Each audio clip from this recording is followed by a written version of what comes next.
नमस्ते भारत। आप सभी सुखी सानंद होंगे।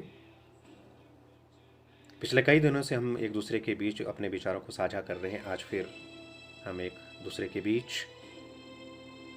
सबसे पहले जानकारी की दृष्टि से 22 मई क्यों महत्वपूर्ण है, इसके बारे में चर्चा करते हैं। 22 मई सन 1915 विश्व की दृष्टि से इटली ने ऑस्ट्रिया, हंगरी और जर्मनी के विरुद्ध युद्ध छेड़ा। भारतीय दृष्टि से 22 मई 1545 शेरशाह सूरी का निधन। 22 मई 1772 राजा राम मोहन राय जी का जन्म, जिन्हें हम भारतीय पुनर्जागरण के अग्रदूत के नाम से भी जानते हैं और ब्रह्म समाज के जननायक के रूप में भी। 22 मई 1984 भारत की पहली महिला जिसने एवरेस्ट पर तिरंगे को फहराया, विजय प्राप्त की। 22 मई 1988 भारत ने अंतर महाद्वीपीय बैलास्टिक प्रक्षेपास्त्र अग्नि का सफल परीक्षण किया। इसलिए 22 मई का दिन बड़ा विशेष है जानकारी की दृष्टि से हम और आप लोगों के लिए। आइए, जिस विमर्श को लेकर के हम एक दूसरे के बीच कई दिनों से जुड़ रहे हैं और जुड़े हुए हैं, उसमें है मैं और हम में अंतर क्या है। आज इस विषय को हम एक दूसरे के बीच साझा करते हैं। मैं और हम के मूलगामी अंतर को यदि ढंग से समझना है तो महाभारत का सबसे बड़ा उदाहरण हम और आप लोगों के सामने है। महाभारत में दो पक्ष है, एक कौरव पक्ष है और एक पांडव पक्ष है। कौरव पक्ष व्यक्तिनिष्ठ है, इसलिए वो अधर्म है।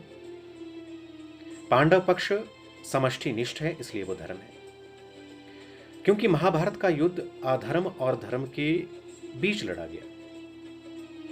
अब यहां यह प्रश्न उठना स्वाभाविक है कि जिस तरह से पांडव के पक्ष से धर्म का युद्ध लड़ा गया, तो पांडव कौरव पक्ष के योद्धाओं को छल से क्यों मारते? यह सबसे बड़ा प्रश्न है। क्या इसमें मैं नहीं? क्या इसमें कहीं ना कहीं हमें लगता है कहीं दूर है? तो आइए इस अंतर को हम समझने का प्रयत्न करते हैं।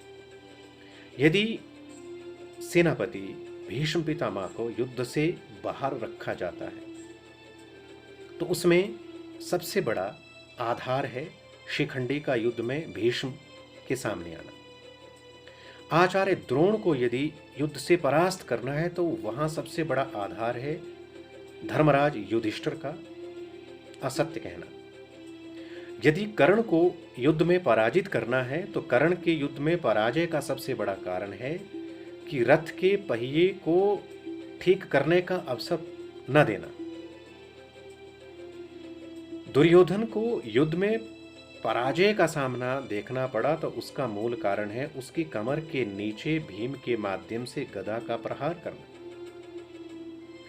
तो फिर क्या यहां ये प्रश्न उठना स्वाभाविक नहीं है कि जितने भी सेनापति, जितने भी योद्धा कौरव पक्ष के रहे, उन्हें युद्ध में परास्त किया गया तो उसके पीछे छल नहीं रहा? तो यहां महर्षि वेद व्यास ने कहा, यतो धर्मः ततो विजयः। जहां धर्म है वहां विजय होती है। धर्म कैसे है पांडव पक्ष में? क्योंकि पांडव पक्ष ने जो भी कदम उठाए वह समष्टि के लिए उठाए, और कौरव पक्ष का जो भी सेनापति, जो भी योद्धा रहा, वहां व्यक्तिनिष्ठ विचार रहा, व्यक्तिनिष्ठ चिंतन रहा। क्योंकि वहां समष्टि भाव नहीं रहा। कारण कैसे?